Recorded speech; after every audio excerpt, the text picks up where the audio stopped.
Streaming services are on the rise, and brick-and-mortar video stores are a thing of the past.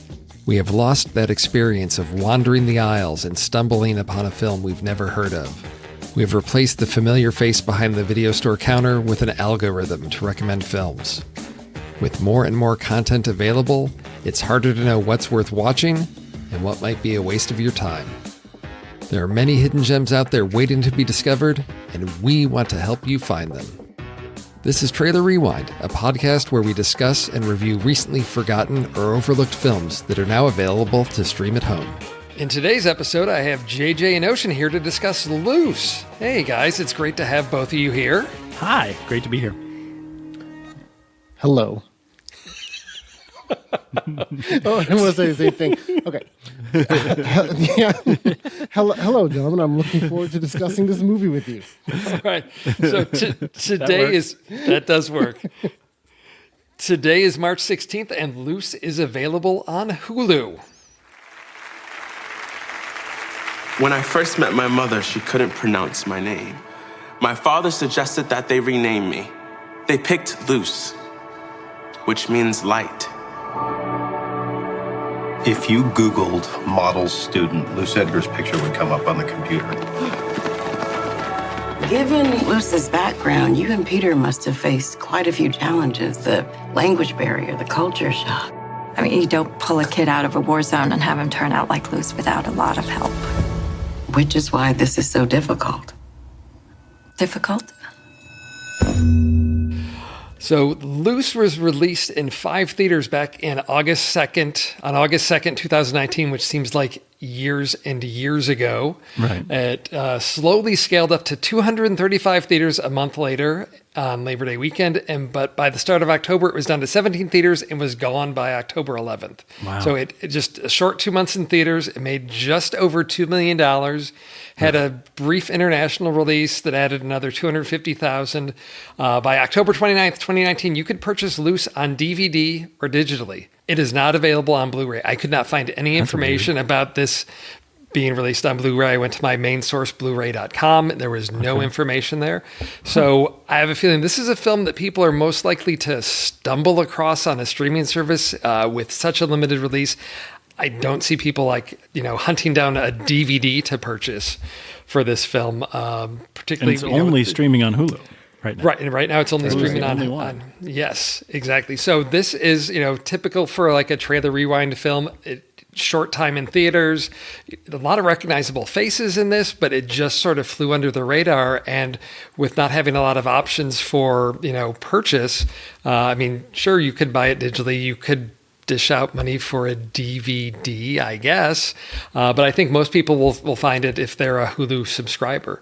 So given that, a film that didn't really do well out in theaters, what did you guys think in general? What was your reaction to Luce? Well, I'm a big fan. I was very impressed with it. I had to take breaks. It was that intense for me. I was bracing myself for disaster throughout this film. So when we talk about who this movie's for, it's definitely for people who like drama and who like a kind of like dramatic thriller. That being said, I was very happy with how everything paid off and the way that the story wound itself in the end. So I ended up being a big fan of this movie, and I'm very surprised with the names and with the numbers, how that doesn't reconcile in my brain. I think this is one of those kind of classic Trailer Rewind movies that I'm going to advocate that a lot of people try to find, whether it's on Hulu or renting it from Right. Amazon Prime or Vudu, which is what I did. Right. I think it's one that people should see. How about you, Ocean? I loved the movie. I found that there's multiple aspects of the story that I like, and we can definitely will discuss that. But I think that for me, a lot of it was dealing a lot with personal identification. I find that I identified with several of the characters and some of their points of view. I actually found that there were multiple characters in there that I felt like I know and or am related to that person in this film. And so, I definitely enjoyed it. I liked all the twists and turns of it. I loved how it was not a straightforward movie, and I do definitely recommend it to pretty much anyone I ever talked to about movies, if you like psychological thrillers, speaking of who the audience is, if you like psychological thrillers, this is definitely it for you. But if you were waiting for Batman to show up, he doesn't. Well, Bat Luce. Well, this was a film. So the last sort of sequence of Trailer Rewind that I did, where we sort of rotated through next real hosts. Luce was one of the options, and Ocean and I ended up talking about a different movie, and he said, if you ever do Luce, I would love to talk about it. So I had a feeling he was going to have I knew he had a strong reaction to this movie and was very excited about talking about it, which is why I wanted to have him on the show so that we get his insights, his input, and what it was that he responded to so much in this movie. And I think that we all had a really strong reaction to this movie. I really, really enjoyed it. It's one that has given me a lot to think about. It's a movie that, for me, asks a lot of questions and doesn't give a lot of answers. And that may come from the fact that it's adapted from a play, that it has something. Yes. So there's a lot of, I think, smart writing that I typically don't see in a lot of films, in that there's a lot of things that may happen off stage or off screen, and there's a lot of pieces that I know they had to have changed in adapting this to film, because the cast that I saw, it's a play for like 5 parts, so it's a very small production. So they greatly expanded it, which to me worked very, very well, but still maintained, I think, some of the integrity of the theater. I could imagine where our main sets were, the characters, all of that, and there was so much that was smart writing, strong character pieces for this. For me, it's a character drama. Those are the movies that I love. It's something I definitely recommend.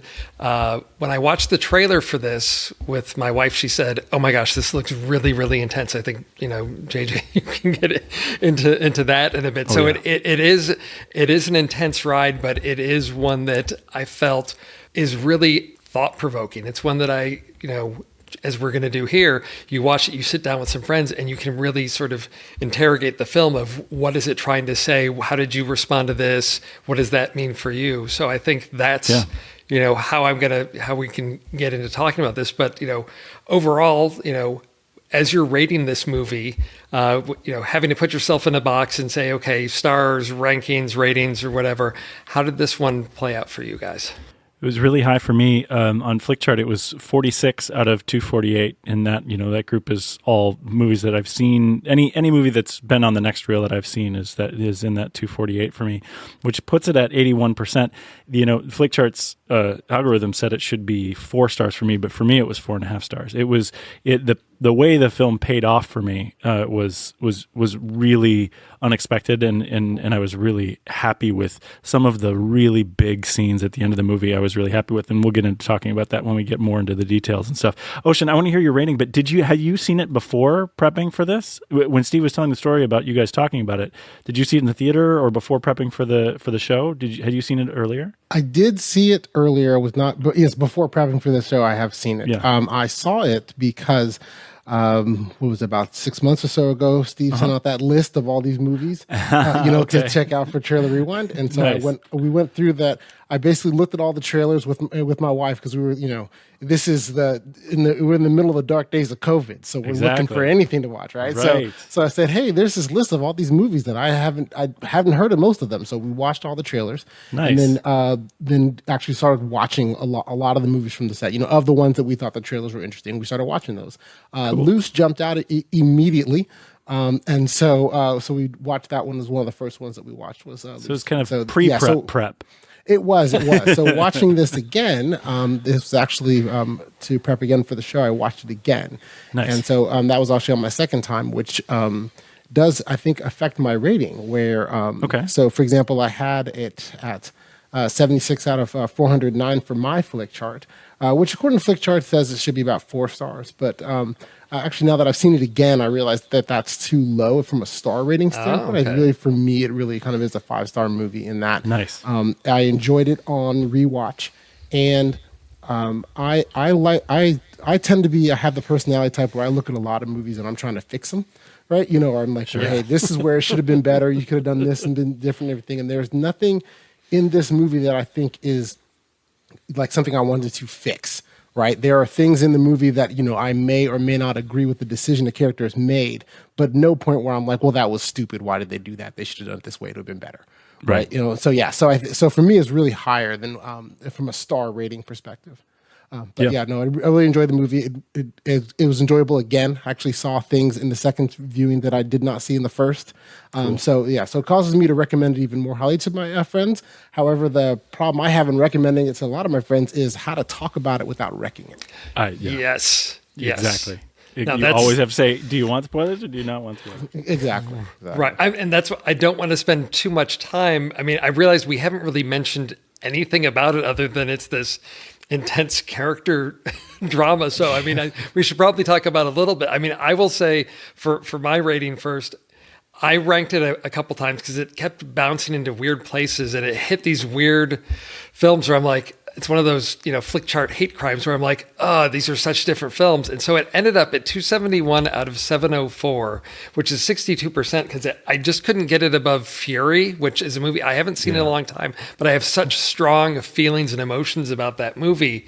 And it just couldn't get above that. But I have this at 4 stars, and I'll be curious to see if after discussing if it nudges higher, because again, I feel there's so much to talk about in this film. I mean, over on Letterboxd, it has an average review of 3.48 on a scale of 5, based on 14,600 reviews. But what's very interesting is those ratings range from 5 stars down to half a star. There are people that just are angry about this movie, which I can see because, as we said, it asks questions. There's some challenging topics. I mean, this is a story about parenting, the challenges of being a parent of a high school student.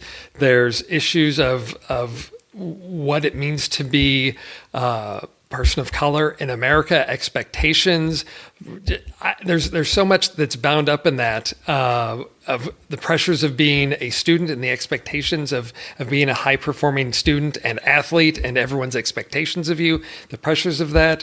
I don't know if other themes that you guys would want to sort of put out there in general to let people know what type of film this is before we dig into specifics to help them understand what this film is about. Well, I mean, so much of the drama of the film is based on the rules surrounding what you need to report and the power dynamic of the school environment. 100%. Oh, yeah. So, like a lot of the drama is created by what teachers are required to talk about and what they're not, and what their I want to say responsibility is to students, whether and how that dynamic plays out in the choices they make in enforcing the rules. It's such a dynamic story in that aspect, that if you care at all about that kind of stuff, what's going on in high schools and how teachers make decisions, especially in today's world, with what they're going to do about rules and how race and gender and everything comes into play with that. It's there's a lot to be talked about with this film. So I think that's needs to be said as well. Ocean?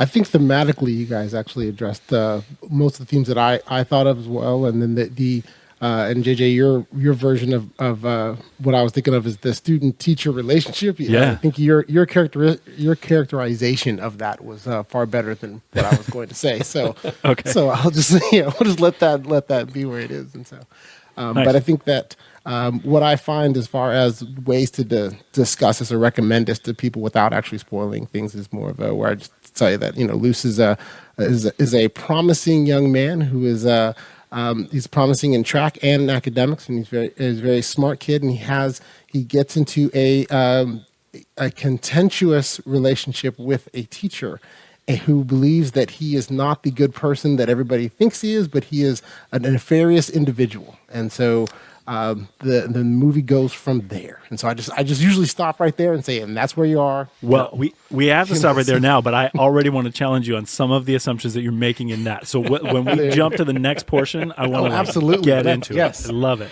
Okay. All right. So listeners, if you think this is your kind of film and don't want anything spoiled, this is your chance to pause the podcast and go check out Luce on Hulu. All right. Have at it, gents. So that first thing, the thing that I want to talk about, like that. Octavia Spencer is so great in this movie. Yes, as Miss Wilson. As Harriet Wilson, and she's dealing with so much. Like I'm getting like the hair on my arms is standing up when I talk about like everything she has to, all the burdens she has to carry in this movie. Like I'm getting emotional just thinking about it. But the thing that you said when you were making the summary of the film, like that's how I do it too. But that key thing, like that first step that she takes, and since we're jumping into spoilers, I'm gonna start right away. Absolutely, let's do it. She actually doesn't think he's nefarious at first. She tries to protect him first. She wants to say, she gives the stuff to his mom to say, if this gets into anyone else's hands, they're going to put him down. And then it goes all sideways on her because the whole plot is built on lies and miscommunications of like everybody thinks Harriet's out to get people when really all she wanted to do was help this guy. And that's so hard for me to swallow because she's dealing with so much stuff. But then, of course, you know, Luce's mom, Amy, she's trying to protect, like everybody's trying so hard to protect him that nobody's just talking to the guy. Like she hides the stuff away. And so then he finds it. And so now he thinks everybody's out to get him. And it just causes all this drama. I mean, it's like and I don't mean this in a judgment. It's like a bad sitcom when you're like, everybody just sit down and have a conversation and then nobody's going to hate each other anymore. But of course you can't do that because of all these things. So like, and I mean, I'm not challenging what you're saying too much, but like that thing, like everybody's trying so hard to be good to each other that they end up treating everyone like crap. Yeah. While I agree with most of that, I think that the other part of it is, which jumping ahead more into spoilers is sure. I guess jumping ahead into a lot of that to me pivots on what you think Luce's true motivations are, and when did he start acting? Like, and what I mean by acting is when did he start putting the things that he wanted to go in motion in motion? So. Yes. What is your opinion about that? Because I totally want to hear what you have to say. Because that's I have opinions on it too. Before the opening credits. Yeah. Yes. Like in therapy as an 8-year-old, right? Like that's what I'm thinking. Yeah. Before all this started. No, I think his action started when the conversation, which. We're jumping into the end. So I think it started during the conversation where Miss Wilson brought he and a group of students aside for a different infraction, and that's when the kernel of his actions started and things moved forward here. Initially, though, I agree that I think that two things are actually true in that. In that, initially, I agree that Miss Wilson is going to the mother instead of to the principal about this thing because yes, they're illegal fireworks. Yes, it could cause a problem, but it's not the biggest deal in the world. It's not, it's a gray kind of illegal, where it's because it's that illegal where it's like we can all go to a reservation and get them, right? Exactly. So it's a gray illegal, and so and she's going to the mother to talk to her to say, hey. If you had this paper, knew his back, had his background and everything and all this, you could see like if you don't know him, you would then come across, you could think that he is trying to, start a fire or a bomb or whatever in the school, right? And by going to his mother, she's like, hey, I would rather you guys just kind of handle this at home. You guys kind of deal with it on your own. No one has to get involved. Nothing's on his record. Everything is great and all that's fine, right? Right. But at the same time, right, I think the other end of that, which is Luce's perspective of that, which is, hey, even though you have this information, you do know me, right? So then why do you think that of me? And then B, that's a lot of information for a random person to have, right? If they have just the illegal fireworks, that's one thing. But why do they have a paper? Why do they know his biography? Like, why would a lot of people wouldn't know all of these things, to be put together. And so I think that yes, she is. Her heart is, we would all say, is in the right place, but it's also really proving Luce's point of it's a double standard that she has an image of him that he is better and he is going to be able to succeed. So therefore, I will skirt the rules to help him do so. Whereas there's the other boy, Deshaun, I don't think he's going to make it. So therefore, I'm going to drop the hammer on him. That's what she did. Exactly. And now, I mean, we're totally jumping all over the place. But that last speech, when Luce and Miss Wilson are confronting each other, and he straight up says, "It's not your choice," and she says, "You're right. It's yours." And then she puts it on him that he's doing the same thing that he thinks she's doing to them. Like that whole, the speeches at the end of this movie are so darn good. I can't even tell you, like everything that I was scared of happening didn't happen.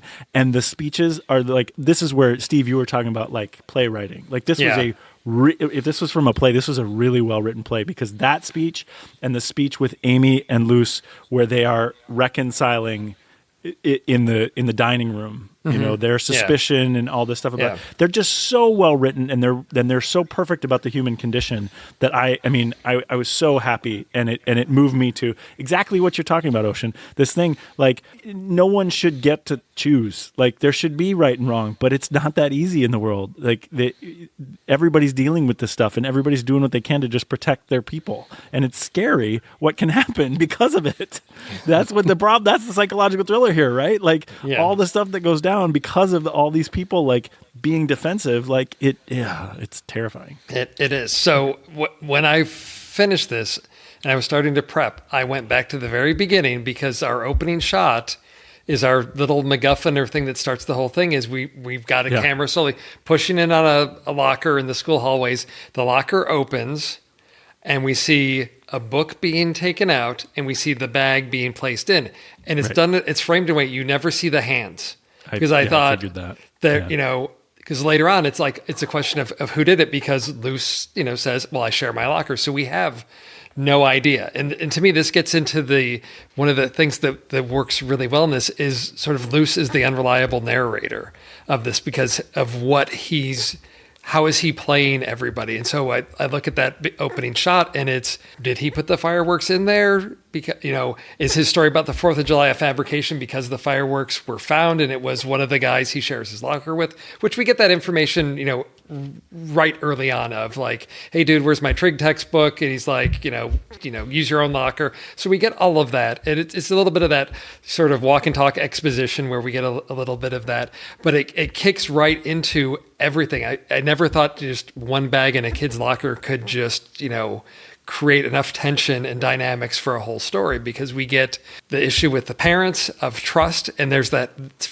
whole sort of subplot between his parents and their relationship, because he's previously married. His ex, we find out they're having a baby shower. So we've got the tension between them of not being able to have their own kids and adopting Luce, and what his actions do to that relationship. It's got his relationship with his teacher and her sort of power plays. There's so much that pivots around just this discovery of the fireworks, which as a former, you know, teacher, I thought, I don't know of any teachers that ever would have just got, I mean, it can happen. You're best friends with the custodian. You can get into a kid's locker, but you're stepping out of bounds there when it comes to student privacy with that, and not having conversations. But I think it's justified in what we get in terms of her motives of, he's somebody that she feels that she needs to protect. And for me, the big, one of my favorite scenes early on is the debate prep, where he's got these questions,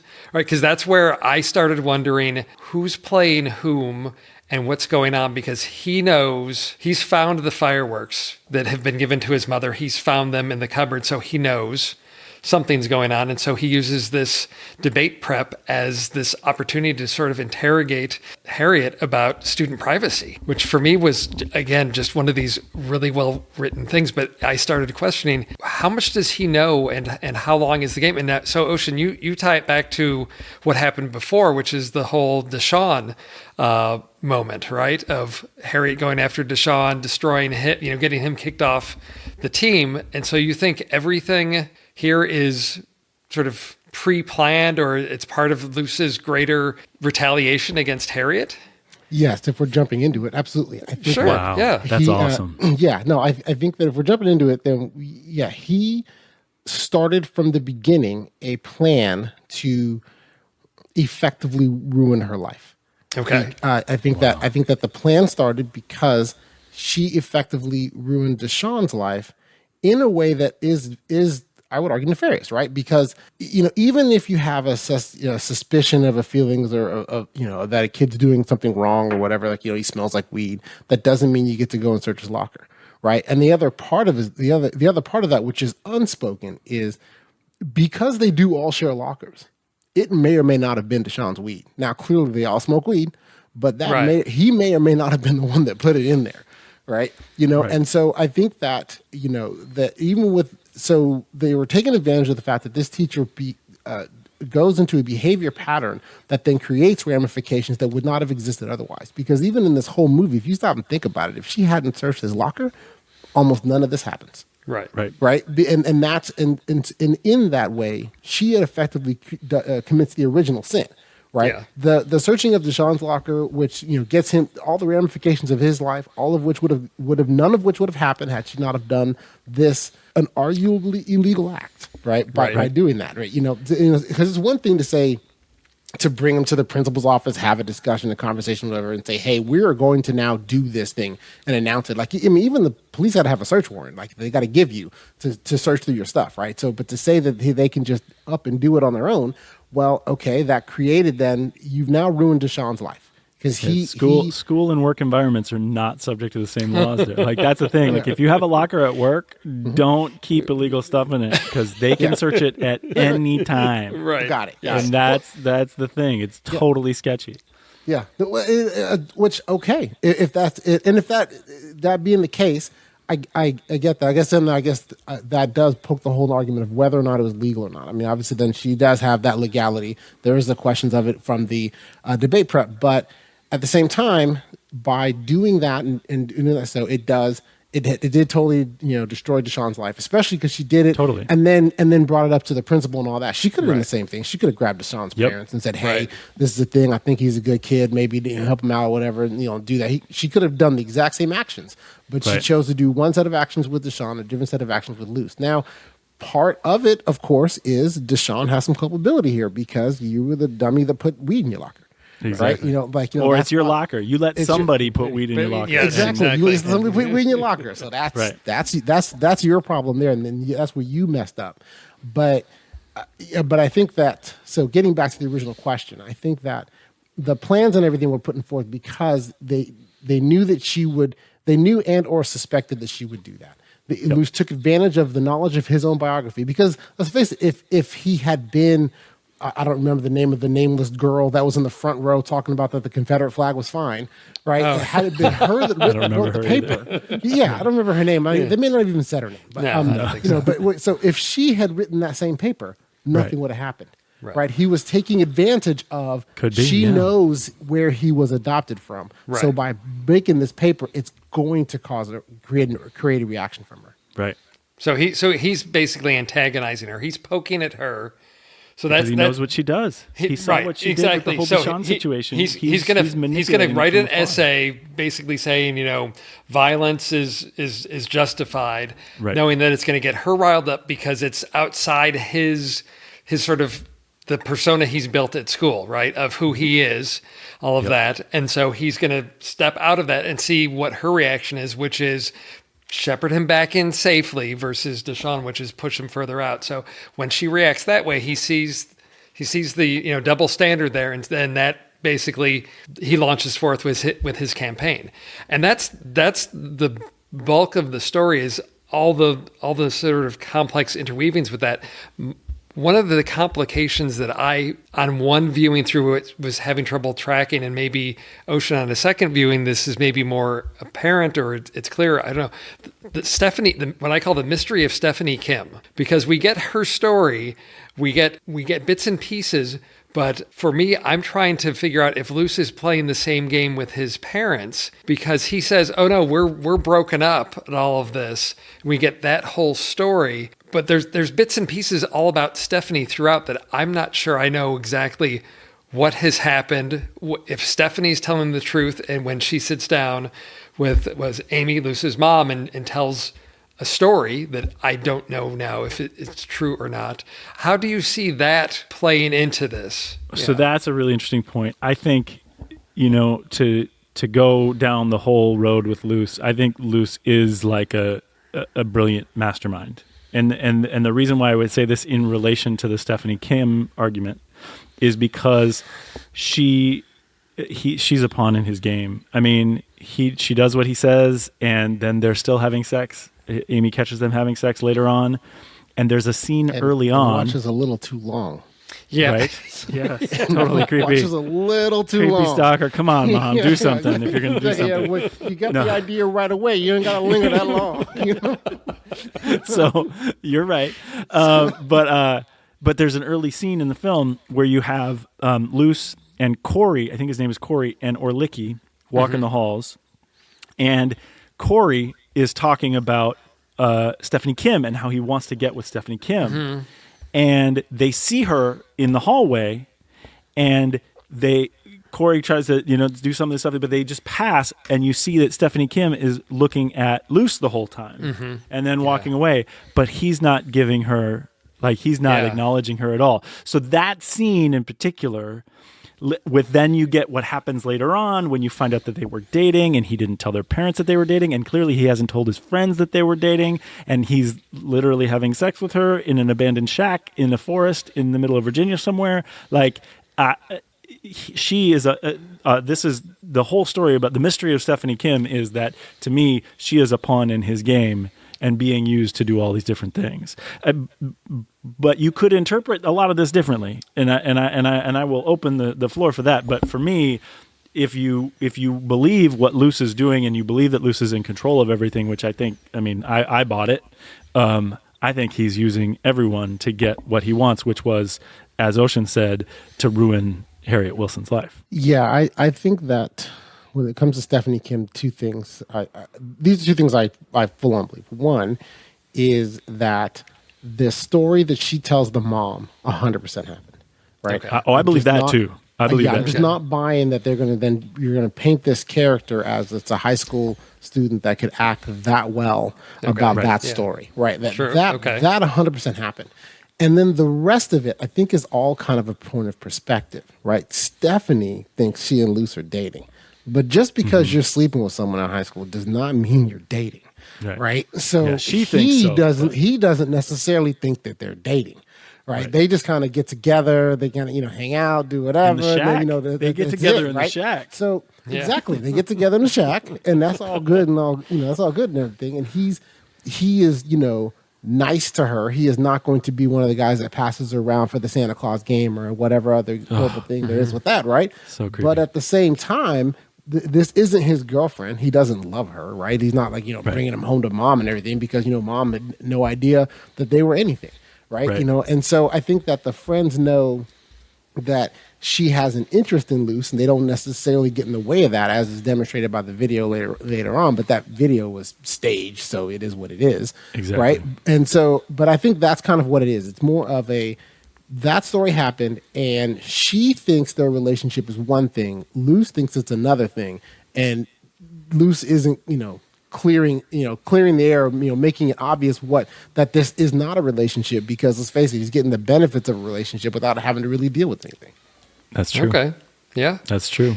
Yeah. It's the pawn part, though, too. The key thing is that she did report the sexual assault, and then fully knowing that Miss Wilson was a mandatory report to the principal on it, and that she wouldn't identify her. So that then when the big meeting happens with the teacher, the principal, and the parents and Luce, and Stephanie can leave, it paints Wilson to be a liar, because they want to paint Wilson as having a vendetta against Luce.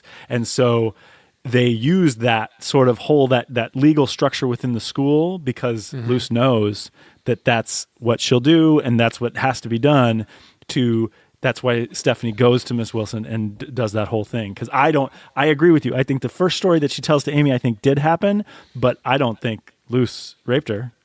I think that was a complete lie that they mocked up to take Wilson down. Right.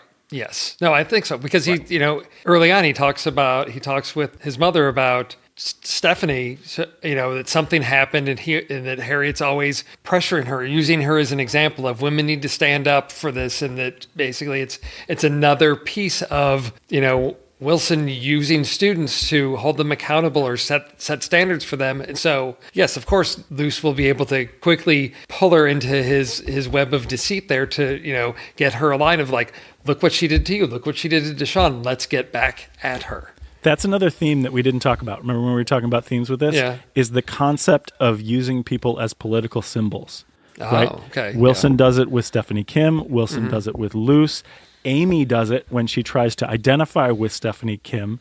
And then this is a whole thing about Luce's thing is like, I'm just me. I'm not a symbol. Like, stop putting me here. And this whole, I mean, there's a lot of that of like what you are labeled and who you are. And when they don't reconcile, who are you together? I mean, I want to talk about Luce's speech, the big speech that he gives and that he practices. And when he practices, he breaks down talking about, my mom couldn't pronounce my name. My dad suggested we change it.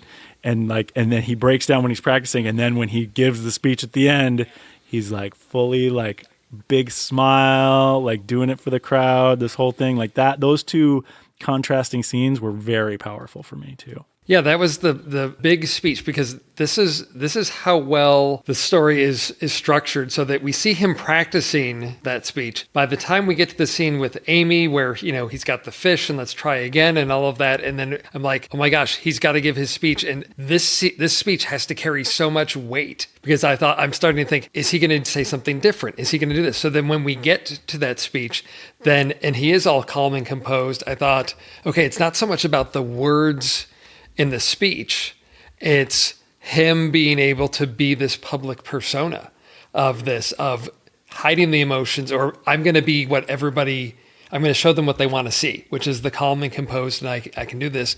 And so for me, that was where I realized this film is so smart in how it does things, because I thought, oh my gosh, there's only like this many minutes left, and the amount of emotional lifting that a speech would have to do and getting all the words right and all of that. And I thought, no, once they got that, I thought, this is not that type of movie. It's not like Mr. Holland's Opus where there's going to be a tear-jerking speech at the end, because it's not about that. It's about him. And then to contrast that with the final scene where he's out running, there's so much. I mean, it's open to interpretation of what are the emotions that he's feeling at that point. You could say lots of different things.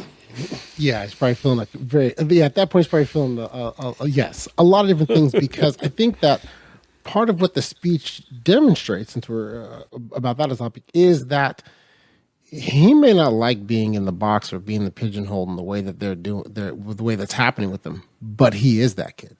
Yeah. Right. What they're saying is, hey, you have the ability to be great, right? You can be a world leader. You could be a great one, because that's kind of how a world leader is, right? You have all this turmoil and everything going on in your life. We always need one Obama on you. Exactly. They turn the lights on you. And you're cool, calm, composed. You'd never think anything's wrong. I'm giving you a little speech about the history that I've had with my parents. Here's a nice, sweet story. Even though there's all this turmoil that's going on in my life, and these same parents, my dad's not really talking to me, and my mom and I are trying to reconcile, right? But you wouldn't know that from that speech. And so I think that part of the multitude of emotions. One, he may have some regret over what he did to Miss Wilson, because he may realize that through that last conversation that, she's not all wrong and he's not all right. Right? Like, there are aspects of where they're both right and there are aspects where they're both wrong.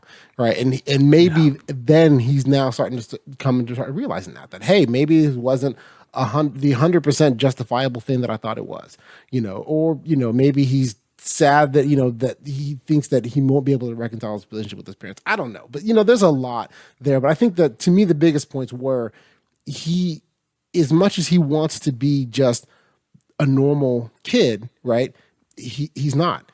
Right. And I think that maybe near the end, he's starting to realize, what, I'm not that kid. Because a normal kid couldn't give that speech, couldn't react this way. The normal kid doesn't do the things I've done to get to this point. And so he has to kind of own that. Yeah, he is what they're saying he is. Yeah, I think he does. I think that speech really shows that. And what I would take from the running, I think everybody can have their own interpretation. Right? But what I took from the running was it was him, because he starts at a pace and then he starts to sprint. Right. And he's sprinting and you see him start agonizing as he's sprinting. And I feel like it's him keeping out in front of everything behind him, including his life and all of the different things he weaves in this story, is that he's always out ahead of it. And that's what the story really leaves you to, is that he's moving on at a pace, but then he will sprint to stay in front of everything that he's leaving behind. I thought it was really excellent. I was really, really happy with it. That's a great metaphor. No, it is. So I want to talk about. We talked about the cast and all the familiar faces, and so I sort of want to just touch on, all of this. So we've got Tim Roth and Naomi Watts, who are two actors that it seems like 20 years ago or 15 years ago were like all over the place. And I honestly can't think of anything recently that they've been in that I was like, oh yeah, that was a big thing. But for me, it was like a trip back in time to see them. Like, I don't know if it's just giving them the right script, all that. I'm like, I love seeing this Naomi Watts. I love seeing this Tim Roth. Maybe it's the fact that they always have a glass of wine in their hand. It's always wine o'clock in that household. But to me, it just speaks to there's this tension in that relationship that for me, they were able to bring off so well in this of that couple. I'm a massive Tim Roth fan. I love, but he slipped up. His accent was dropping a few times, which was really frustrating. Well, yes, because sometimes he was trying to do this kind of like Easterner thing, and I know they're in Virginia, but and then I could hear this little English Irish thing popping in sometimes, and maybe it's because he was acting drunk. I'm not sure, but it was too bad because his character goes through a lot of evolutions in this role. Yes, and he was a perfect person to play that part. In fairness, they never say where his character's from. That's true. That's true. He could be from anywhere. Clearly, they lived in Africa for a period of time, so he could have been from England or something at the time, and then he came and they lived in Virginia for the last 10 years. So I think that's perfect. Let's do that. So I love it. I use that to forgive the accent because I heard the same thing. Nice. I think that in aspects too of things that since we're talking about them as those two characters, two actors, part of what I think the overarching story of them is a thing that so when I was saying I identify with many things about this movie. One of the things that I say regularly to my kids is about you're going to take care of your mother, keep your mother close, because your mother is the only person that has your back 100%. Me, I go me, 95. Right, but your mom, she's got your back 100% of the time. Right. And I think that when you look at even how they did this as parenting, right, that's kind of really what happened there. Yes. Right. Yes. His father, interestingly enough, was the only person in the movie that started to treat him the way he actually wanted to be treated. Right. Yeah. He was trying to talk to him straight up. He was like, no, I can't believe you're buying this stuff about the locker and everything. Yeah. That sounds like bullshit. And then, he was really kind of being straight with him about it. And he was kind of saying halfway through, look, I don't necessarily believe that you're all the way telling me the truth. I think there's something wrong here. What's going on? This is not quite right. And he was kind of coming at him. And then his mom, who has his back 100% of the time, was like, no, back off. I'll handle it and I'll deal with it. Right. And to me, that is, so anyway, that's part of what I identified with a lot, because I could see that where there is, for your dad, especially your dad of a son, after a while you look at him, you're like, hey, I know what kind of low down, dirty stuff you were doing at 14. I was 14. I know I was up to no good, so I know you're up to no good. Yeah. Right? So this movie was a window into your marriage, Ocean, is what you're saying. Well, exactly. But the mom is like, no, I'm with him 100% of the time, no matter what. Right? And so I think that they did a really good job of not only portraying that difference, but also how subtle that difference is. Because it wasn't like the dad was totally wrote him off. Because at the end, when he was like, "Are you accusing my son of a crime?" Well, now he's right back online. And he's back on right. He's like, "Look, if someone is going to punish or deal with my son, I'll do it. That doesn't mean you get to do it. That doesn't mean I'm writing him off just because I disagree with this individual thing, right? So I think that they really did a good job in not only the acting and the writing of that, of those little subtle differences of where the approval or disapproval lied that they had with Luce. Yeah, I agree. I love it. So the other family dynamic we have is Harriet Wilson and her sister. Yeah. Right. Which for me, I think, it was really tough. And I thought, okay, we're getting a lot. I mean, we get the bits and pieces. So what is going on with, Harriet and, Rosemary and all that until it blows up into that, meltdown there at the school. But I mean, that's which another I think which I think Luce caused, by the way. But I think he, especially with the scene from the grocery store where he's saying you should come to the school. And Luce did the research, knew about Rosemary. But anyway, so for those of us, like, talk about a window into my life. For those of us with caretaker trauma in our past, that is a really tough thing to watch. I mean, just. She's trying to have her own life, and she's trying to take care of her sister too. And I mean, her sister is troubled. Her sister has issues, and it affects Harriet's life too. And so for that to come out and have that displayed is the wrong word, for that to play out in front of her job, right, in a way that, it destroyed her, and she still tried to hang on to what she could, but jumping ahead here a little bit in terms of the technical aspects of this film, that shot when we are approached with Rosemary in the sort of front area of the school, and taking her clothes off and screaming and freaking out, they have this continuous oneer that's going around the scene and around the scene, and then when the police take her away and tase her naked, and then you have all of the students, like the one student getting knocked down by Rosemary as she's trying to flee, and then the principal finally, like, the whole time I'm going, principal, do something here, telling everyone to go away, and you're still coming around, still tracking around in this oneer you're just left with Octavia Spencer, with Harriet Wilson in the center, and the shot of Luce standing there as everyone's left, and it comes and then it ends with Luce walking away. I mean, that shot was brilliant, and that you're not going to get that in the play.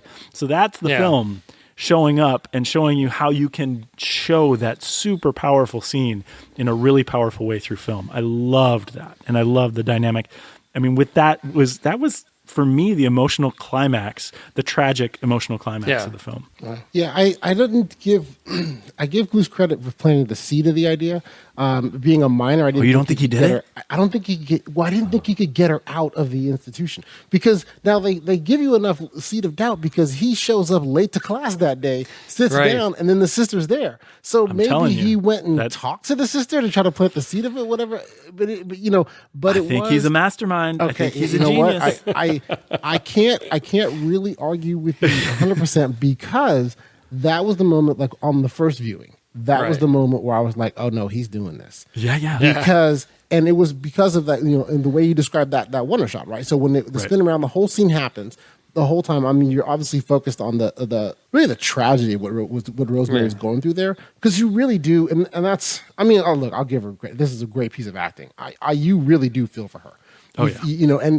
And you feel for Octavia Spencer, Miss Wilson as well, because you're like, you feel for her in that she is doing an amazing job of portraying that she is hurting, and then you're feeling for Miss Wilson because you're like, there's nothing you can do to fix this. You can't fix this. Yeah. You want to fix this. If you could wave a wand or do a thing to fix it, you would, but you just can't fix it, and it then becomes like a thing of, what do? You just all I can do is just stand there and just, I mean, it's just hitting you, right?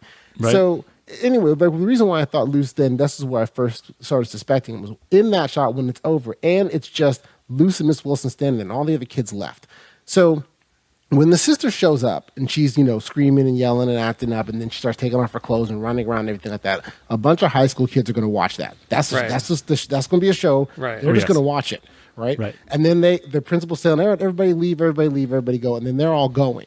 Now, Luce doesn't leave. Now, for Luce, he waits until Miss Wilson turns around, which then means for Luce, the sister wasn't the show. Miss Wilson was the show, right? And until she turned around, then the show wasn't over, and that's when he left, right? Because he wanted to see her, and that was the first time, when I saw it the first time, that was the first time I was like, oh, no, he's the cause of this in some fashion, because that's his motivation, is how it affected Miss Wilson, not just the oddity of seeing the sister. Yeah. Okay.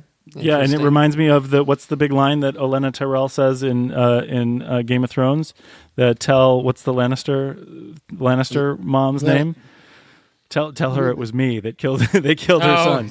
Yes. Like, that's what that scene was to me. Right. It's like Luce standing up and saying, "Yeah, it was me. Yeah. Now see ya." Yeah. That's the thing. So Cersei, tell Cersei. Cersei, it was me. So here's the thing. So as you talk about, Rosemary and her, that there's nothing she can do. I mean, Harriet, there's nothing that she can do to fix Rosemary. So is that is that tragedy in her life part of why she's trying to control students? To prevent that? Is this her way of exerting control in her life of I can save some? Because as she says, for every Deshawn, there's a Luce that doesn't get saved. And so is this her way of trying to prevent and protect some of those that she sees as light in the world, to put them in that box and put them in a safe place, because there was nobody to do that for her sister? I don't know that, that line that you mentioned too was one of the few lines that I didn't understand all the way, because I actually played it back multiple times, because what she actually says is, for every Deshawn I don't knock down, there's a Luce I can't pull up. Right. And so by framing it doubly negative, it's almost like she's saying that there's both good and bad out in the world that I can't do it and that I don't do anything about. So I need to balance the scales in my sphere of influence. I mean, that's the only thing I could get from that framing of it, in which case it does then imply that, yes, she feels that she needs to influence, the students that she can. Right. And that part of her job is to take a Deshawn and knock him down, and to take him loose and build him up. It's weird. Like, I hadn't thought of this before. You guys are bringing up such a good point. This concept, and this is maybe another theme, is like, what is the motivation of those in authority? And and why? And this movie really hits at some interesting origins for the motivations of these people in authority, and why would they do the things that they do? What would possess her to go into those two lockers and treat those two kids differently? And I think you bring up a great point, that maybe this is her version of control. Maybe this is how she wields her authority in life, because she can't in her personal life. I hadn't even thought about that. That's really a powerful statement. So since the movie's titled Luce and he's our main character, and all throughout I'm questioning how reliable a narrator is, because there's so many things that I think intentionally are hidden from us. As we've said, it's like, well, we can't know, because, did Luce instigate the Harriet thing? We don't know. We're given breadcrumbs. We're given bits and pieces. Do we really get to know who Luce is? Do we ever really see? Because we see so many of interactions either with Miss Wilson or his parents. We have just that moment with Stephanie Kim. We have that one scene with Orlicki, where he's telling him, like, dude, your dog can get in to college, but so don't screw it up for Orlicki, for Corey. No, Orlicki was the friend. For Corey. Right, yeah, don't ruin it for Corey. He's like, no matter what happens, you're getting into college. All that. I mean, those are the only moments that I can think. Few moments I can think of where he doesn't have his audience. Right, that's where he's going to be his truest self. Is those moments, and there's not enough there for me to know for sure, because any video on a phone, staged, all of those things. So do we have a strong? Because this is one of my struggles as a parent of adult children now. One's 20, one's 18. Of at what point? Because I think of myself as growing up. At what point do you assert your own individuality, and it becomes show for the parents of I've got to be this, but here's who I truly am. So do you think we ever get a sense of who Luce really is? For me, no. I mean, for me, and I think you could interpret it however you want to do it. But for me, he became Kaiser Soze to me. I mean, by the end, like, he is like, all of a sudden, when you see it, you're like, oh, okay, you controlled this whole thing, and you have great power, and you're going to be able to wield it however you want to wield it. But I think you could argue, I think the Orlicki Corey scene that you're describing, I think that seems really authentic. But I think the story, for my interpretation of the story, is that Luce is in control. To his benefit or detriment, right? Especially when looking at the speech with Miss Wilson when he barges into her house, which had me terrified that something bad was going to happen. But it doesn't. So that's great. I think he is in control. So I think he is a completely unreliable narrator, and especially after the scene where he's talking to Amy and he shows her what it's like to act surprised. Oh, that sent a shiver up my spine. Yes. I was like, this. Spooky. So that's where I'm at with it. Okay. So I am on the 180-degree opposite end of the spectrum. I love it. It's so good. I think he is a completely reliable narrator, and you know exactly who he is, because when you look at everything he's doing, he's not lying at any point. He's never really denies anything that anyone really straight out accuses him of. He says this would happen. Like even with the whole thing, even if you go the whole thing with the fireworks, right? So with the fireworks and everything, talking to a teacher about the 4th of July, right? Now he just tells his parents part of it, like, oh yeah, I just told the 4th of July is my favorite holiday and I like the fireworks, right? You don't know that. There's no reason to think that's a lie. Right? You know, like there's nothing in it where he does something where you catch him where he lied about either whatever someone accused him of, or he even says a straight out lie. He's dancing in the raindrops, right? He is omitting some things here and there that could be crucial pieces of information that you might interpret differently.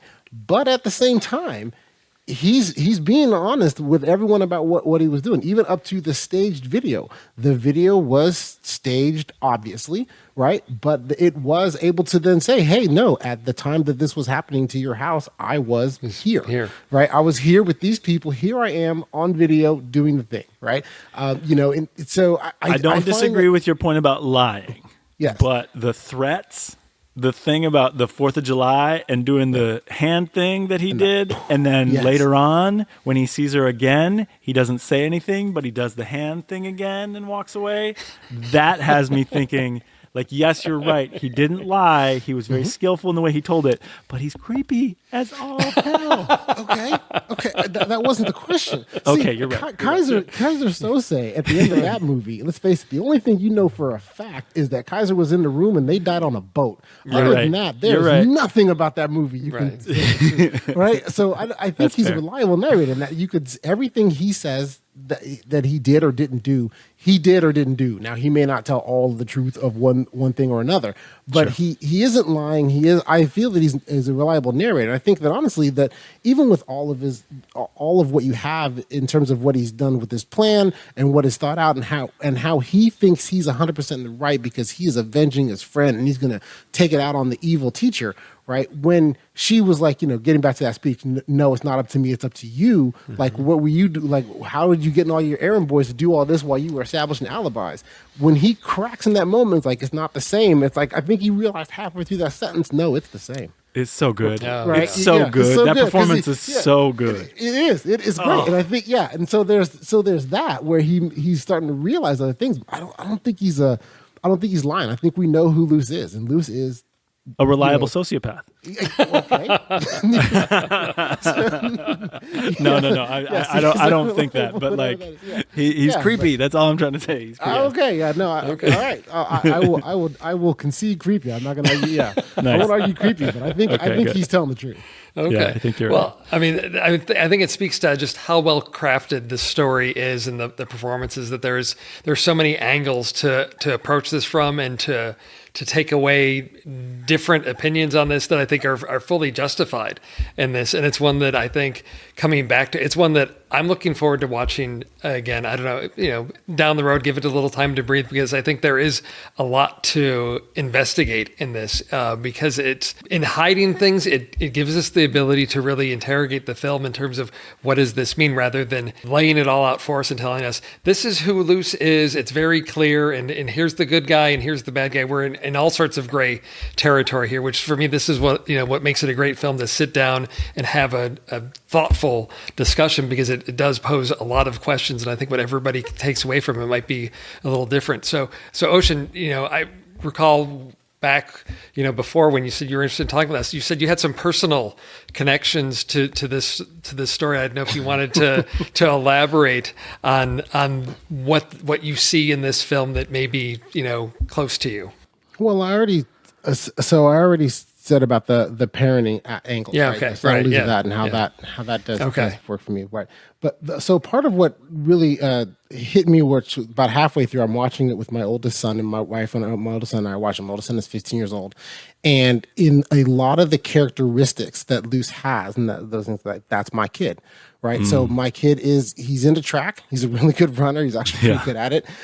He is really, you know, he's very well spoken in public. He's very interesting. And honestly, I think I saw this. They did it subtly with Luce here and there, but you don't see it that much. But because of my kid, I recognize it in that you put Luce or my kid in front of 100 people, he will talk as casually and as great and everything. It's all fine.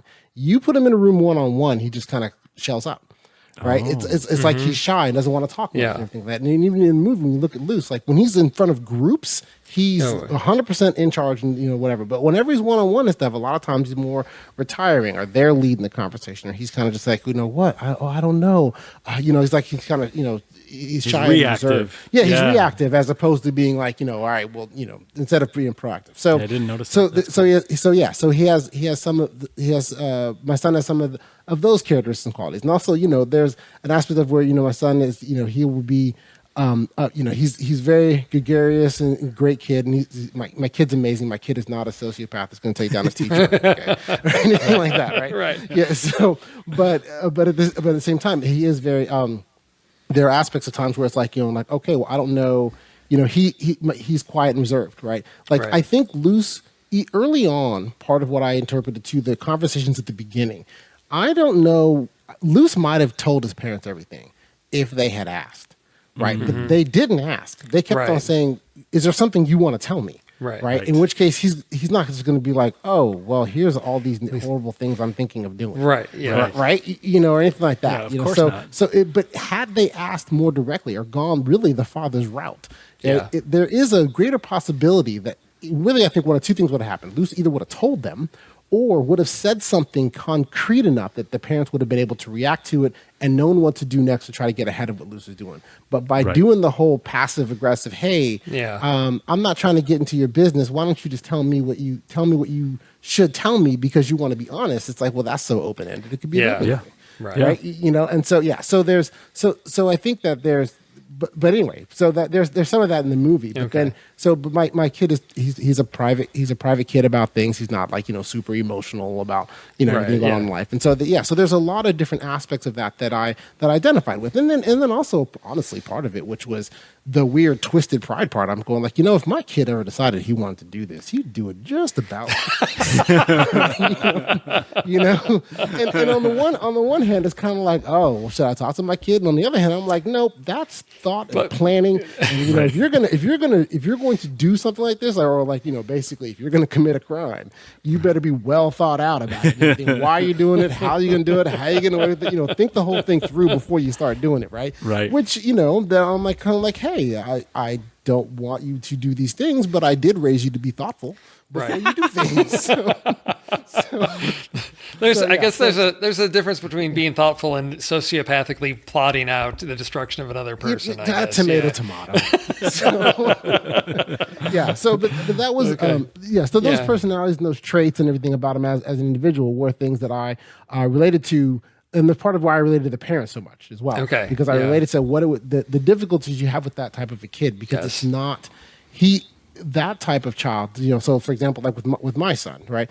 He's not going to be just good. I can ignore him and he'll be fine, right? Right. He can be great, right? And so when you're dealing with that, it's like it becomes difficult about how hard of a hammer do you drop on him. It's not like he's some ne'er-do-well kid where if I don't punish you now, the law is going to punish you later. The law is not punishing my oldest, right? He's going to be fine. He'll be successful and he'll have a great and wonderful life. But if he's pushed, he could be even greater, right? And so then it becomes like so it's a different kind of push, and you have different levers. You can't drop the hammer on him and shut him down because now you've made things worse.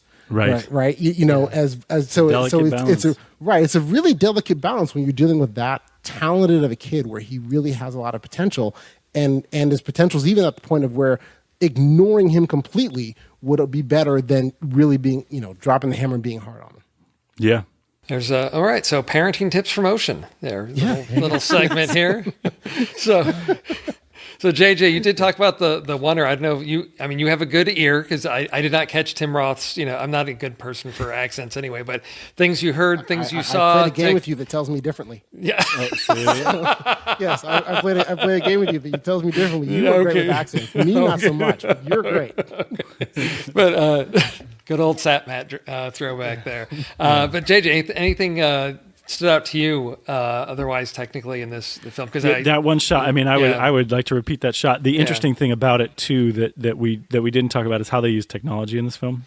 Okay. They're using Snapchat. They're using a lot of different things. They're using Facebook. They're actually going into the way that social media works to do a lot of their drama and the way that they wrote this in there. It's difficult to tell whether that was in the play. Definitely effective in the film. And the reason why I bring it in up in connection with that shot is because we see that shot, we experience that shot live as being part of the wonder as we go around Rosemary, and then we leave and we have Luce. And then later on, we watch Luce showing his parents the shot from a really interesting angle that his dad walks away from early because, oh, now I trust you, because clearly Miss Wilson is in trouble. And Amy sticks around to see Luce lingering after everybody else has left, and she catches his expression when he turns away and then faces the phone camera that was used to shoot the angle that they see. Which, again, the idea is just that this film really does a good job of being modern with technology in representing both the artistic way that they shot the film and then telling the story through the technology with cameras as anyone would do today, which I think is really great because we don't always get accurate representations of that. And this film that really does a good job of it, I think. Yeah, I'll have to say, I think, director Julius Onah, who also worked on the screenplay with J.C. Lee, who wrote the play and also worked on the screenplay, have put together just an amazing film. And to me, it's just tragic that this film has not found audiences. I mean, I hope people go and come across this on Hulu, because clearly nobody showed up in theaters. I think that sort of speaks to where we are now. These sort of mid-range dramas just don't pull in people to the multiplex because it's competing with Fast and the Furious explosions and all of that. But for me, this is probably like one of the most powerful films I've seen in quite a long time, and done so artfully in the way from it a trailer complex. rewind perspective. What I always tell people to watch is I tell people to watch Miss Sloane, because I feel like people miss Miss Sloane, and that's my favorite trailer rewind drama. That sort of mid-range drama that's out there. This is definitely of that caliber. I think Miss Sloane's a little better, but they show up very close in my flick chart because this is the kind of powerful drama that if you like film and you like well-written films, you're going to love this movie. And that's why it's a 4.5 stars for me. I don't give that ranking easy. Yeah. This is a movie that should be,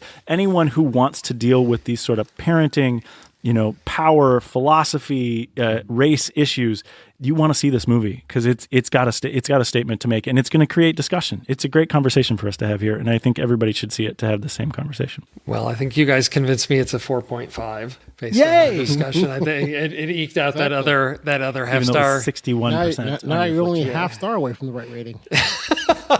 It wouldn't beat Fury on mine either. Fury's in my top 10, but I totally understand where you're at. But 61%, Steve. I know. I think I have to do some re-ranking in my flick chart to get things lined up and all of that, because this is definitely deserves to be higher. Guys, if you have any other final last comments? No. Well then, I just want to thank everyone for listening to Trailer Rewind. If anything we said here entertained, educated, or even enraged you, we'd like you to tell people about this podcast. And whatever your podcast listening platform is, please share, rate, or write a short review. It helps other podcast listeners find us.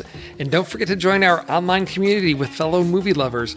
Learn more at thenextreel.com/Discord. Right now, there's like a huge discussion because the Oscar, as we're recording this, the Oscar nominations just came out, and there's this ongoing discussion of Oscar bait and what does that mean and which films are defined as Oscar bait. And I think there's like 3 pages of discussion in Discord right now in our Oscar Talk channel about this.